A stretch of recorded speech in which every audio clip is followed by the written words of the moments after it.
A very good morning, students. I hope you all are doing well at home. So let's revise what we have done in our previous class. In our previous class, we have finished improvement in food resources, that is plant resource only.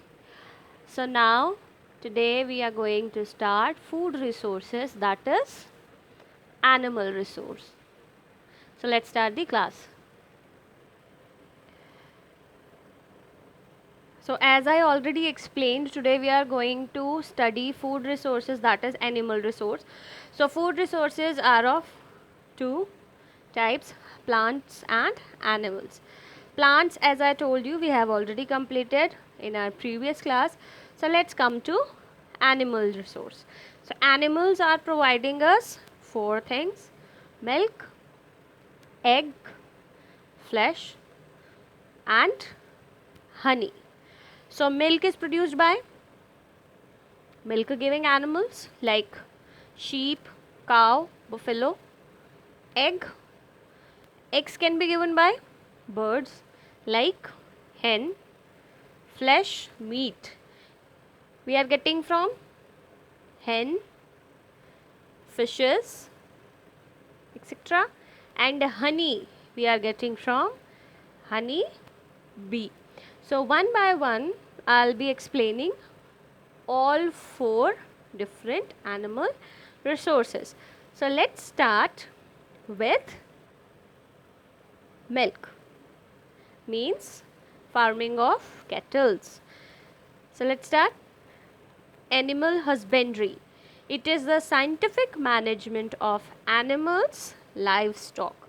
So livestock here is a new term. So livestock means domesticated animals raised in an agricultural setting to produce labor and commodities. Means वो पाले जाने वाले जानवर जो कि एक agricultural setting means एक ऐसी जगह जहाँ पर खेती भी होती है और ये एनिमल्स भी रेज़ किए जाते हैं मीन्स पाले जाते हैं, इनका ध्यान रखा जाता है, इनकी ब्रीडिंग होती है प्रॉपरली। क्या प्रोड्यूस करने के लिए? लेबर मीन्स ताकि ये वहाँ काम कर सके, जैसे bull, ox. And commodities means जो रॉ मटेरियल वो वहाँ से प्रोड्यूस करते हैं, जैसे कि मिल्क, एग, ये सब। सो वो एनिमल्स जो मिल्क प्रोड्यूस करते हैं या फिर फार्म हाउसेस में या फिर आपके किसी भी डे टू डे लाइफ में, जैसे फील्ड्स में या विलेजेस में हेल्प किए जाती हैं ऐसे कामों में। कोई सामान ढोना है, इधर से उधर सामान पहुंचाना है, लाइक हॉर्सेस जो काम आते हैं, दोज आर नोन एज लाइफ स्टॉक। सो उनकी साइंटिफिक मैनेजमेंट कहलाती है एनिमल हस्बेंड्री। इसमें क्या क्या देखा जाता है? इसमें होते हैं आपके फीडिंग, कि क्या खिलाया जाएगा, कैसे वो ब्रीड करेंगे, मींस कैसे वो रिप्रोड्यूस कर रहे हैं, डिज़ीज़ कंट्रोल, उनमें कोई डिज़ीज़ तो नहीं है, अगर कोई डिज़ीज़ है तो वो कैसे रोका जाएगा, अगर वो बीमार हैं तो उनका कैसे इलाज किया जाएगा। So everything they are dealing it with, that is known as animal husbandry. Now as I earlier told you what is the need of food resource, similarly here what is the need of animal husbandry, हमें इसकी ज़रूरत ही क्या है? Same fact that as population is increasing, need of food is also increasing. तो आप हर तरीके से plants पे तो depend रह नहीं सकते ना. So we need to raise some other options, some other resources. So animals are a very good resource of food. Now need of animal, as I told you, to increase demand for milk, eggs and meat as population increases day by day. Next topic is cattle farming. Farm consisting of a large land along with facilities needed to raise livestock, especially kettles. Kettles में क्या आएंगे आपके? Cow, buffalo, ये सब animals. So same है, animal husbandry की तरह scientifically इनको रेस किया जाता है लाइव स्टॉक को, लेकिन यहाँ पे कौन से लाइव स्टॉक को ग्रो कर रहे हैं? बेसिकली कैटल्स को. सो इसीलिए इसको कहा जाता है cattle farming. Now what is the purpose of cattle farming? इसकी भी ज़रूरत क्या है? First is for the production of milk, milk चाहिए. Secondly draught labour, draught labour means जो आपके बाकी काम कर सके, जैसे कि आपकी टिलिंग है, मीन्स प्लगिंग है, खेतों को जोतना है, फसल को पानी देना है, इरिगेशन है, कार्टिंग है, या फिर कार्टिंग मीन्स एक जगह से दूसरी जगह सामान ले जाने के लिए जो कार्ट्स यूज़ करे जाते हैं, उसमें एनिमल चाहिए, जैसे camel cart, bullock cart, horse cart. So carting. Two examples are there. The examples, the names which are written with the green pen are scientific names, and the names which I have written in brown pen, now those are common names. So Bos indicus is scientific name of cow, and Bos bubellis is scientific name of buffalo. Please take care, you have to learn scientific names of organisms now onwards. Fine. So it may be asked, write scientific name of cow. So you have to write Bos indicus, and please take care, those two words are underlined but not joined. Underlined है पर जुड़े हुए नहीं है, ये गलती से नहीं है, that I did intentionally as per the conventions of writing scientific names. So this is a basically rule to write. Fine. So what we can call milk producing animals, as I have written. Draught labours means वो जो खेतों में काम कर सकते हैं, तो milk producing animals को भी कुछ कहते होंगे. So what are those, let's study. Milk producing animals are called milch animals. As you can see, I have underlined first three alphabets that will help you in learning milch and milk. So milk producing animals such as cow, buffalo, goat, sheep are known as milch animals.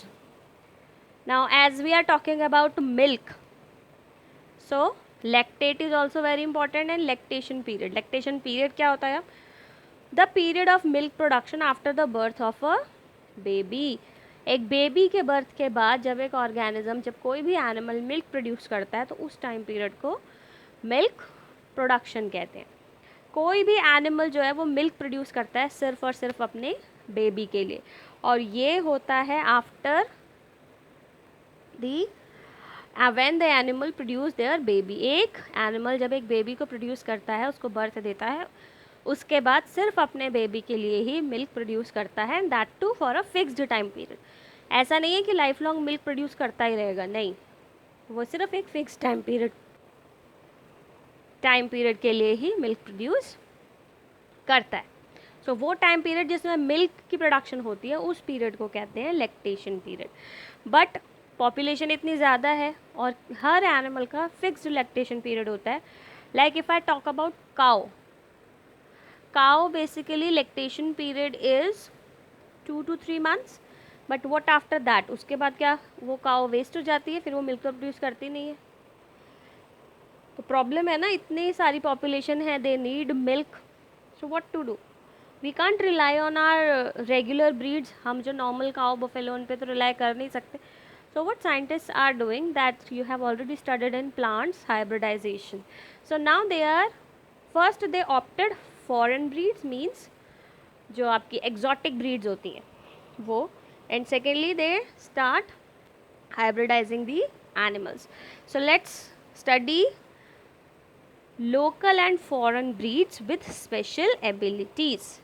So first one is exotic या फिर foreign breed जिसमें lactation period ज़्यादा है. Jersey काऊ है, इस काऊ का lactation period काफ़ी ज़्यादा है. Brown swiss, this is also a cow, इसका लैक्टेशन पीरियड भी बहुत ज़्यादा है. Murrah, that is a buffalo, इसका लैक्टेशन पीरियड भी बहुत ज़्यादा है. Fine. Next is local breed, means Indian breed, पर ये मिल्क प्रोडक्शन के हिसाब से नहीं है. इनमें क्या है, ये डिजीज़ रेजिस्टेंट है, मीन्स इनमें बीमारियाँ जल्दी नहीं होती. Like red Sindhi, it's a cow, and Sahiwal, it's a cow. You have to learn these species. Question can be asked, name a local breed for excellent resistance to disease. In that case, you can answer either red Sindhi or Sahiwal.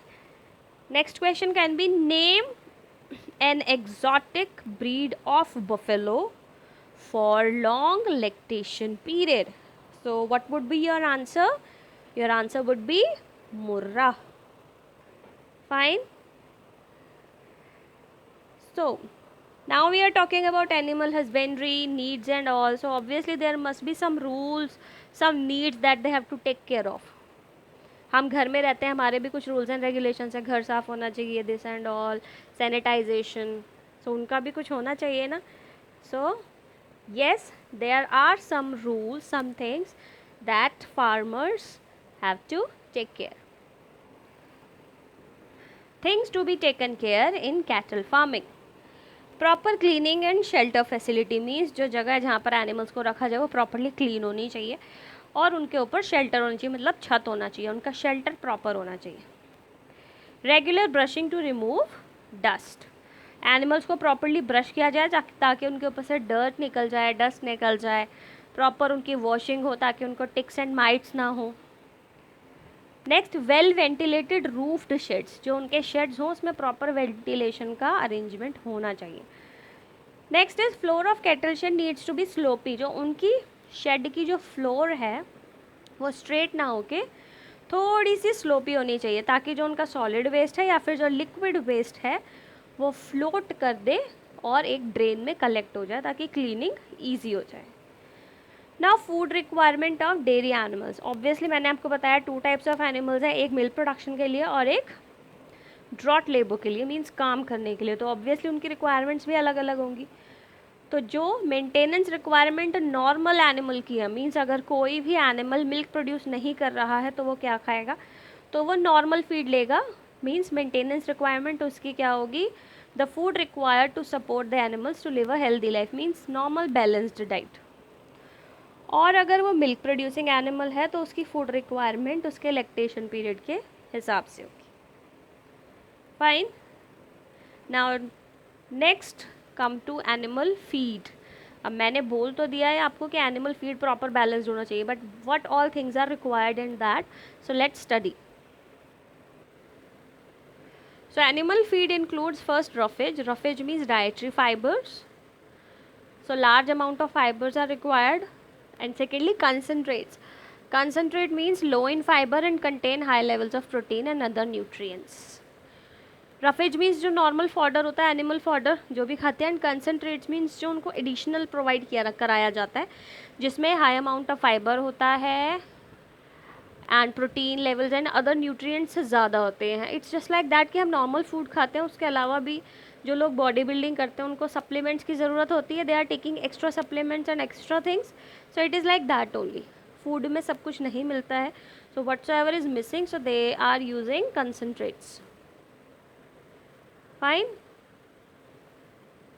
Next is diet for cattles. कैसी diet होनी चाहिए cattles की, balanced diet हो, containing all nutrients in proportional amount, like balanced diet. Nutritious food होना चाहिए, ऐसे नहीं कुछ भी लेफ्ट ओवर हो या कुछ भी आप विदाउट एनी सीजनिंग कुछ चेकिंग करे बिना दें, ऐसा नहीं, प्रॉपर न्यूट्रिशन होना चाहिए. Then additives containing micro nutrient. अब अगर कोई एनिमल है या किसी में कोई ड्रॉट एनिमल है, so they need proper protein strength, muscle strength चाहिए, तो उसके लिए उनको प्रोटीन डाइट दी जाती है. जो मिल्क प्रोड्यूसिंग एनिमल्स है they need some other type of micro nutrients, उनको कुछ और न्यूट्रिएंट्स दिए जाते हैं. तो as per the requirement they have to add some micro nutrients in their diet. Now next is disease in cattles. Obviously diseases भी होंगे उनको, और कैटल्स में बहुत सारे डिजीजेस होते हैं,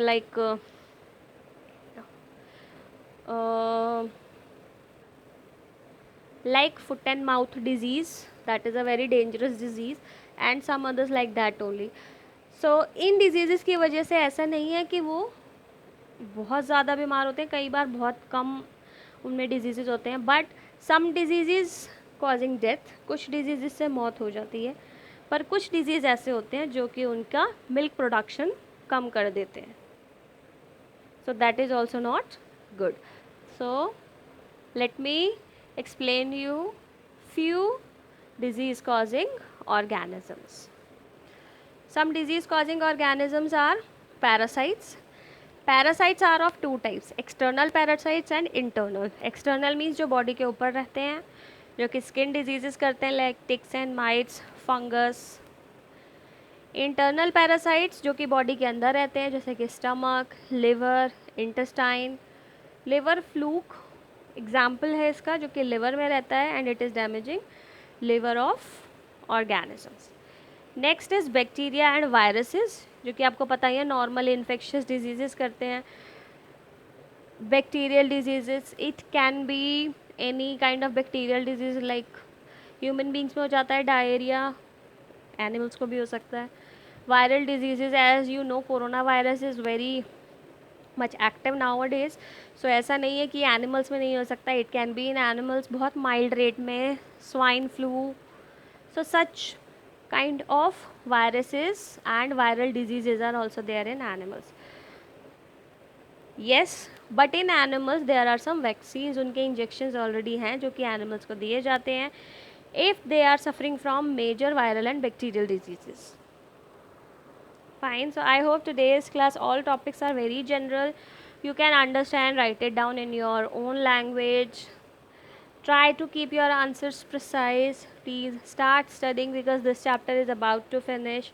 And once we are done with this chapter, your PT1 syllabus will be complete.